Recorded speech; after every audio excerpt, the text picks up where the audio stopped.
Thanks for tuning in. We're going to look at a really lovely song today called Historia de Amor, and this is my arrangement on this beautiful song. And as always, LGM members will get a chance to download the score and have an interactive play-along track that you can practice with.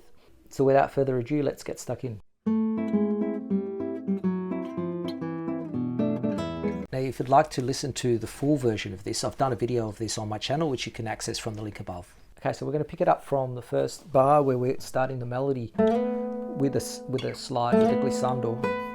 And yeah, the slide is sometimes called a glissando. It's really moving towards the B, and it's a bit of an embellishment. So you could start it, but we're going to start with a slide from 7 to 9 on the 4th string. So we have four Bs, 2 Bs there, and then 2 Bs an octave higher. Then we have a trill. Okay, so we're going, and then we have an A minor, half bar. So the melody is, those are the melody notes, and the rest of it is accompaniment notes.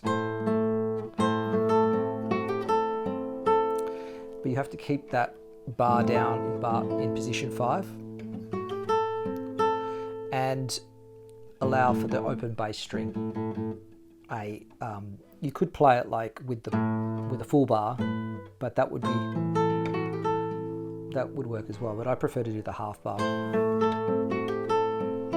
Okay, then we have chromatic bass line moving up to B. We have B7 flat 9 here.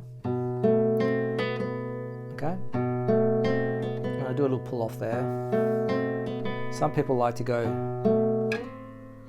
and slide that A to C on the 3rd string, but I like to hang on to the B in the bass. Okay, and that's the melody note there. So, and then we go. So all the rest of the notes need to come down a little bit. So we're going to go. So we have our B7 chord here. B7 with the melody moving down to a sharp 5. Okay, then we're going to move with the 2nd finger to the 7th fret, and the melody note is there, and we're filling it in with the 3rd string. And then we have these 6ths, and I play those with my I and A finger. So then I have C, B, C, and then a gliss, a slide back to the B. And this is an E minor chord, right? So we go back to the melody.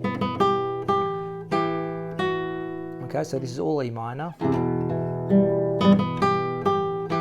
can choose to play rest stroke here if you want to bring out that melody a bit more. Okay, now we're going to move to a descending chord, E minor, D, C, B. The D is in 5th position, okay? Then we're going to move to a 5th position D7 chord. So the right hand's going slide from 3 to 5. Okay?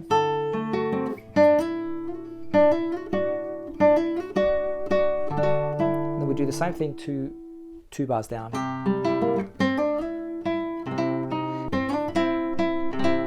This time we go 5-4, and then we go B7.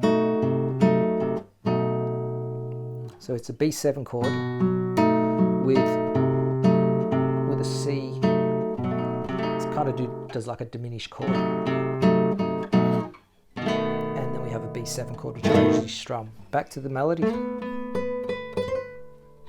That trill is really a hammer pull off at the same time.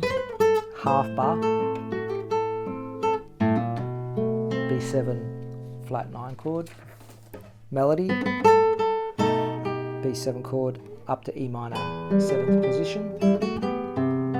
Slide E minor chord. This time we're going to do a C chord. Hammer, B with the second finger. And I usually play a full chord here, B7 chord with F sharp bass, resolving to E minor, C, B, E minor. Okay, so that takes care of the first half. Then we go to the second half. You know, articulate this melody a little bit. Okay, so we're going to go to A minor in 5th position. You can either play it like that, or,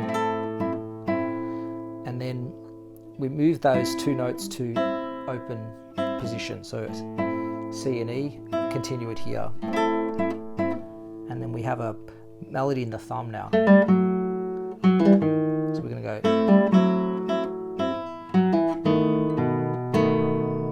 And that's actually quite tricky. I initially had this going the whole time, but I found it hard to find that position change. So when I played the bass note, the bass melody there, I just played on its own. And then I moved to the B7. Then we're going back to the melody on the first string, up to E minor. Again, I release the fingers and I'm staying in E minor so I can play open strings.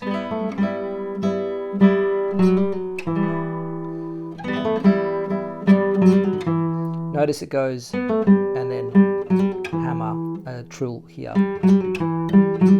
That's a little tricky for the 3rd and 4th fingers. It just takes a little bit of practice. And I usually play the E bass here.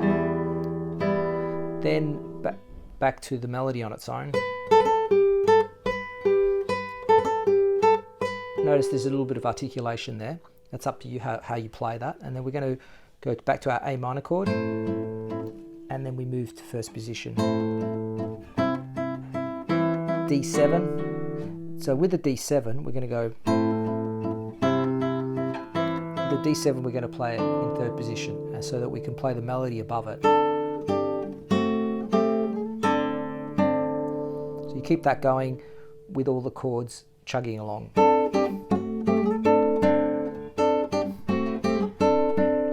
So that's a little tricky to keep going.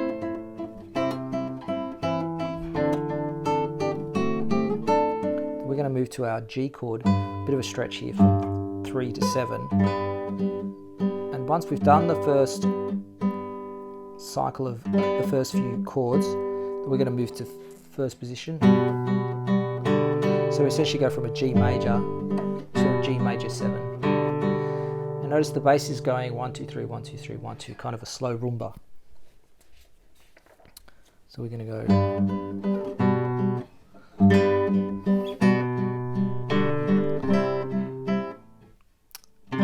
And then the melody continues in the bass. So bring that out in the thumb. Then we move, we're heading towards our F half diminished chord, F sharp half diminished.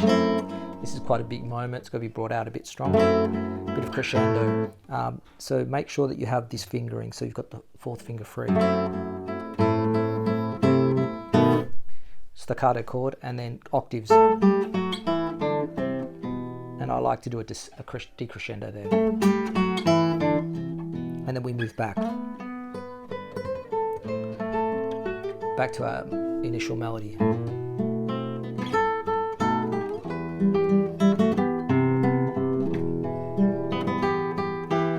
then we're going to go back to our C chord. And then B7 sharp 9 and finish with harmonics. So I hope you enjoy my arrangement of this beautiful song, Historia de Amor. And as always, if you enjoyed the lesson, give it a thumbs up and consider subscribing. And I'll see you for next lesson. Thanks.